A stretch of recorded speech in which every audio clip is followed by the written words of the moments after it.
Good morning. I call this meeting to order.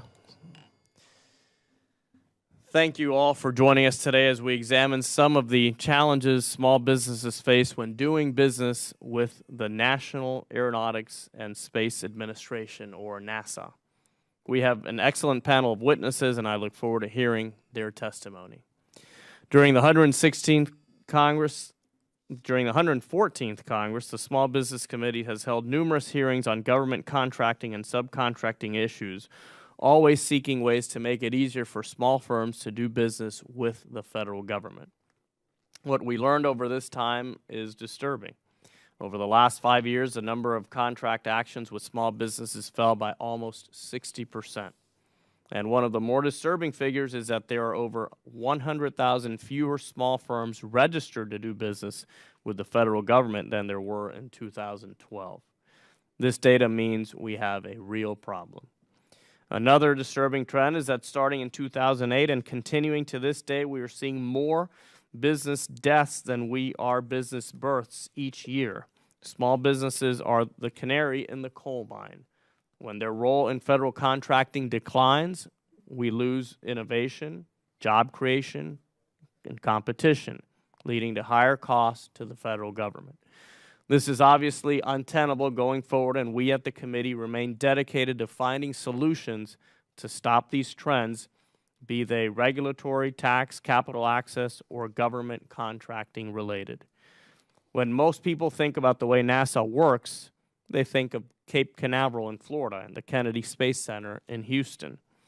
While those certainly are main hubs, the small businesses that work with NASA, be they prime contracts or subcontracts, are located in all 50 states and nearly every single congressional district.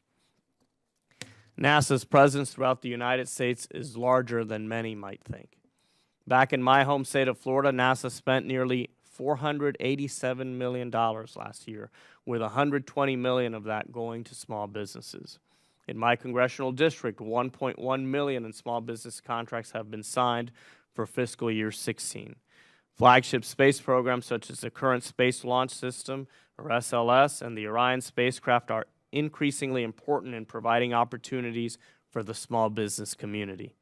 However, over the past few years, with the retirement of the Space Shuttle program and the starting and stopping of the Constellation program, we have seen signs of uncertainty crop up in the supply chain. Too often, small firms are unsure as to what an administration will do with their priorities or what Congress may or may not choose to fund moving forward. These challenges discourage some small shops from signing space contracts, instead opting for more reliable general aviation contracts.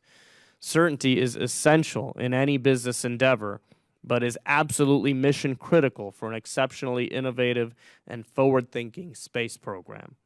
Designing next-generation spacecraft requires time, and in recent years, thankfully, there has been bipartisan consensus on the path forward for human exploration of deep space. With a new administration taking office in January, we must build upon that commitment and provide the certainty the industry needs to continue growing, innovating, and building our economy to ensure our nation continues its preeminence in human spaceflight. Thank you again, and now I'd like to yield to the ranking member, Ms. Meng, for her opening remarks.